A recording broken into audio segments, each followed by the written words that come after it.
polisi nanti aku yang tangani. Kasih duit aja selesai. Makanya bilang itu memang kemalingan.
Oke, AI itu hanya menyamakan suatu vokal saja.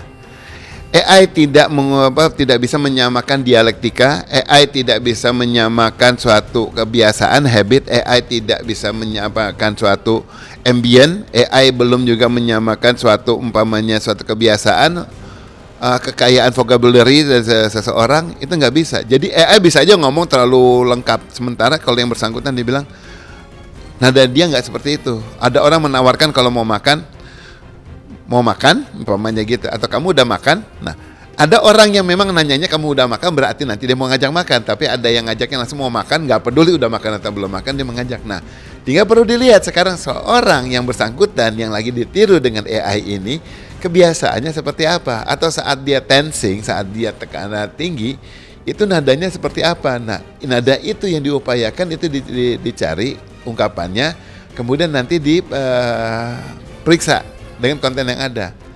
Jadi kalau dari yang AI di situ misalnya, kalau nada tingginya AI dengan nada tingginya real juga beda. Tapi di sini nggak saya ungkapkan, karena kalau diungkapkan jadinya orang lagi mempelajari, oh begitu, nanti AI kemudian dicoba lagi direkayasa. AI hanya meniru jadi, ya saya begini di sini. Nah itu suaranya Jokowi. Tapi kalau paling lebih berat lagi, yang mana saya daripada, oh itu suaranya Soeharto misalnya. Nah itu suatu AI hanya membentuk sampai ke sana. Tapi saat orang biasa direkam oleh AI, bisa dia merekam suara orang biasa, kemudian dia coba analogikan menjadi AI-nya. Tapi AI-nya itu bukan versi real orang tersebut, tetapi versi si AI dengan menanggapi, dengan mendapatkan sampel suara yang ada. Kelihatan vokal suaranya seperti apa, A-nya seperti apa, kan huruf itu A, I, U, E, O, vokal udah seperti itu. Kemudian P, F, G, H, J, ya gitulah. Nah itu kan di situ juga udah kemudian dapat. Dikombinasi oleh AI, dikombinasi dengan suara, akan keluar, terciptalah suara-suara yang dibentuk oleh dia, ya yang bersangkutan. Nah AI di sini nanti kemudian dilihat ya kewajaran dari tayangan tersebut itu AI apa enggak, nanti butuh akan ada analisanya lagi. Insya Allah sih keungkap. Kalau pertanyaannya menurut Bapak itu AI bukan, saya jawab belum waktunya saya menjawab. Jawaban saya itu bukan ngeles ya, bukan bahasa di sini, tetapi saya ini melakukan analisa dan kemudian biasanya ini orang-orang yang nanti akhirnya diminta jadi kesaksian.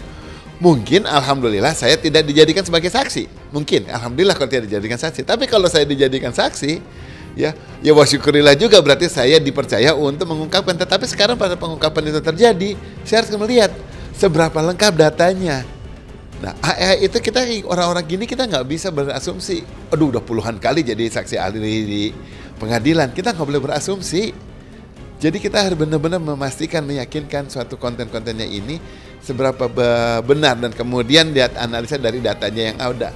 Nanti kalau ternyata kita menganalisa dari data yang tidak lengkap sehingga memberikan asumsi ataupun analisa yang tidak lengkap, nggak ada masalah. Saya nggak takut umpamanya seseorang sampai di penjara akhirnya hanya karena analisa saya salah. Analisa saya terjadi dari keterbatasan data yang ada. Ya, tetapi kalau umpamanya dari kelengkapan data yang ada dan kemudian saya salah menganalisa, itu baru sangat bertanggung jawab moral banget ya. Tetapi kalau tidak, ya sudah, datanya cuma sedikit, kontennya itu nggak lengkap, ya apa adanya data itulah yang kita kemudian coba ungkapkan seketemunya. Nih saya kasih masukan, ada seorang jawaban kan, seorang office boy. Ya, tadi Anda belum menanyakan, nggak apa-apa ya, saya ini kan ya. Ada seorang office boy yang sudah diinterview mengutarakan hal ini. Office boy-nya itu di blur, untuk apa? Pertanyaan saya ini sekarang ada satu analiga, office boy-nya di blur untuk apa? Wong dia sudah menjadi interogasi, dia bukan jadi orang yang umum, dia orang yang nyata, dia bisa memberikan pernyataan dan dia sendiri yang langsung terlibat atas konten tersebut. Gak perlu lagi di blur, orangnya udah nyata, kecuali ini masih menduga-duga orangnya masih bukan dia, bukan siapa. Satu, pertanyaan satu. Yang kedua, kalau ini terjadi blur berarti kan ada rekaman yang tidak di blur. Ya kan, yang masih real. Oke.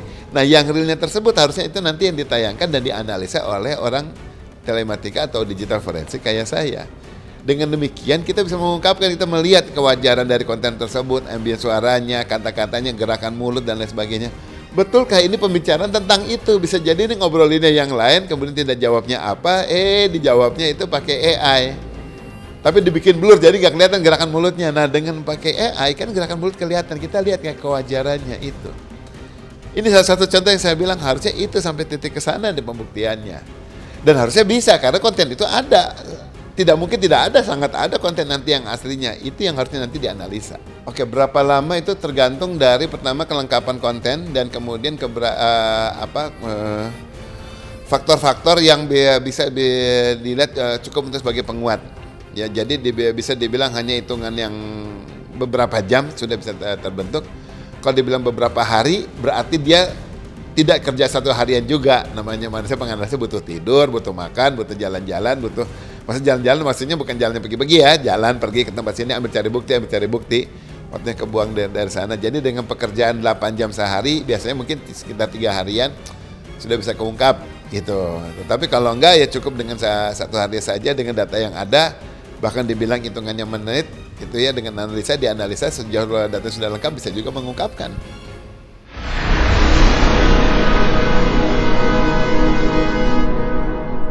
Jadi jangan lupa untuk subscribe Cumi Cumi. Ditekan ya tombol lonceng merahnya.